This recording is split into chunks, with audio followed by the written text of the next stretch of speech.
The birthday boy English title, కానీ అచ్చ Telugu cinema. అంటే బర్త్డే అంటే అందరూ వాడే పదమే, బాయ్ అంటే అందరికి తెలుసు.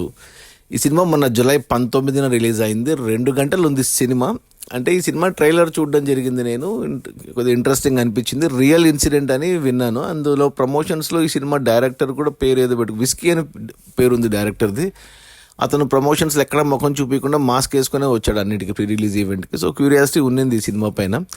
అంతా కొత్త వాళ్ళే, 5 కొత్త అబ్బాయిలు, వాళ్ళ స్టోరీ అనమాట. సినిమా అమెరికాలో జరిగినట్టు చూపిస్తారు, కానీ అమెరికాలో అసలు షూటింగ్ చేయలేదు. ఇక్కడే హైదరాబాద్లో ఏదో ఇంట్లో షూట్ చేశారు, తెలిసిపోతుంది. అక్కడక్కడ అమెరికావి వేరే సినిమాల షార్ట్స్ వేసుకున్నారు, ఏరియల్ షార్ట్స్. సో సినిమా 2 గంటలు ఒకే ఇంట్లో జరుగుతుంది. ఒక గదిలో, ఒక ఇంట్లో, గది కాదు, ఒక ఇంట్లో జరుగుతుంటుంది. మొదటి 15 నిమిషాలు ఫుల్ కామెడీ ఎంటర్టైన్మెంట్ పెట్టుకున్నారు.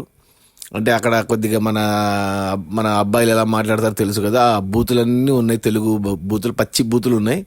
అంటే కామెడీగా ఉన్నాయి అనమాట. అబ్బాయిలు ఎంజాయ్ చేస్తారు. అక్కడ ఒక ఐటమ్ అంటే party song, birthday party song కూడా పెట్టుకున్నారు, 2 ఫారినర్స్ని పెట్టేసి.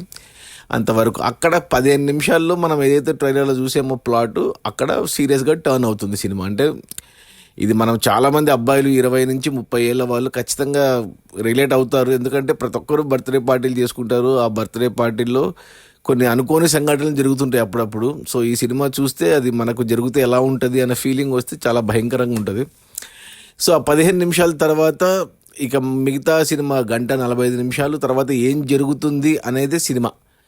ఇక ఫస్ట్ హాఫ్లో ఉన్న మొదటి 45 నిమిషాలు, అంటే 15 నిమిషాలు ఎంటర్టైన్మెంట్ తర్వాత వచ్చిన 45 నిమిషాలు చాలా బాగా రాసుకున్నారు, చాలా బాగా తీశారు. లాజికల్గా మాట్లాడడము అదంతా కూడా నీట్గా వెళ్ళింది. ఫస్ట్ హాఫ్ మాత్రం, ఫస్ట్ గంట మాత్రం అరే భలే తీశారు. ఒక రూమ్లో, ఒక ఇంట్లో జరుగుతున్న కథ అయినా కానీ ఎక్కడ మనకు అలా అనిపించదు. చాలా అసలు నెక్స్ట్ ఏంటి, వీళ్ళు ఇప్పుడు ఏం చేస్తారు వరకే ఉంది. అక్కడ మనకు ఒక క్యారెక్టర్ వస్తుంది, రవికృష్ణ అని, మన మా టీవీలో సీరియల్స్లో యాక్ట్ చేస్తుంటాడు, బిగ్ బాస్లో వెళ్ళాడు, విరూపాక్షతో మంచి పాపులర్ అయ్యాడు. అతను ఉన్నాడు ఆ సినిమాలో. అతను ఒక్కడే తెలిసిన ముఖము, మిగతా అంతా కొత్త వాళ్ళే. ఇక సెకండ్ హాఫ్కి వచ్చేసరికి మనకు రాజీవ్ కనకాల కనపడతాడు. And Rajeev Kanakala wife character ఒక అమ్మాయి కూడా చాలా సినిమాల్లో ఉంటుంది, పేరు తెలియదు.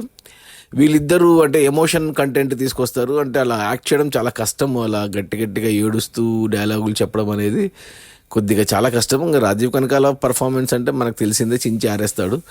ఉన్న కొద్దిసేపైనా బాగా చేశాడు. ఇంకొక 5 మంది అబ్బాయిల్లో ఒక కమెడియన్ క్యారెక్టర్ కాకుండా ఇంకొక అబ్బాయి ఉన్నాడు. అతను కూడా ఎమోషన్ సీన్ ఒకటి సెకండ్ హాఫ్లో ఉంటుంది. అతను కూడా చాలా బాగా చేశాడు అసలు. ఇక అంటే హీరో అంటూ ఎవరు లేరు ఈ సినిమాకు. హీరో కానీ విలన్ కానీ అలా రెగ్యులర్ కమర్షియల్ సినిమా కాదు. పాటలు, ఫైట్, డాన్సులు, మ్యూజిక్ ఏమీ ఉండదు. ఇట్స్ అంటే రియల్ ఇన్సిడెంట్గా జరిగిన సినిమా కాబట్టి అలా వెళ్ళింది. సెకండ్ హాఫ్లో కొంచెం నాకు డిసప్పాయింట్మెంట్ ఏమంటే, ఫస్ట్ హాఫ్లో ఏదైతే మంచిగా వెళ్ళిందో సెకండ్ హాఫ్కి వచ్చేసరికి ఎక్కువ ఫ్లాష్ బ్యాక్లు ఎక్కువైపోయాయి. ఒక 2-3 ఫ్లాష్ బ్యాక్లు పెట్టుకునేసరికి అంటే నేను దేనికోసమైతే చూసాను ఇంట్రెస్టింగ్గా, అది మళ్ళీ క్లైమాక్స్లో వస్తుంది. క్లైమాక్స్లో ఒక మంచి ట్విస్ట్ ఉంది, ఎక్స్పెక్ట్ చేయలేదు నేను. ఇన్ని సినిమాలు చూస్తాను, అలాంటి నాకే స్ట్రైక్ అవ్వలేదు అది ఇలా జరిగిండొచ్చు అనేసి. సినిమా అంతా అయిపోయాక, క్లైమాక్స్ అంతా అయిపోయాక నిజంగా జరిగిన వాళ్ళ ఫోటోలు చూపిస్తారు. అండ్ అంటే అప్పుడు నమ్మాలి మనం, నిజంగా జరిగింది ఇది అనేసి, అమెరికాలో జరిగింది అనేసి మనం నమ్మాలి. ఏమంటే కొన్ని లూప్ హోల్స్ ఉన్నాయి. ఎందుకు బడ్జెట్ లేదు, యాక్టర్స్ ఎవరు లేరు, ఒక ఇంట్లో తీశారు, అది హైదరాబాద్లోనే తీశారు. అమెరికాని నమ్మించడానికి చాలా కష్టపడ్డారు. ఒక 2 ఫారినర్స్ డ్యాన్స్ పెట్టారు, 2 ఫారెన్ పోలీస్ని ఒక గుమ్మ ముందు చూపిస్తారు.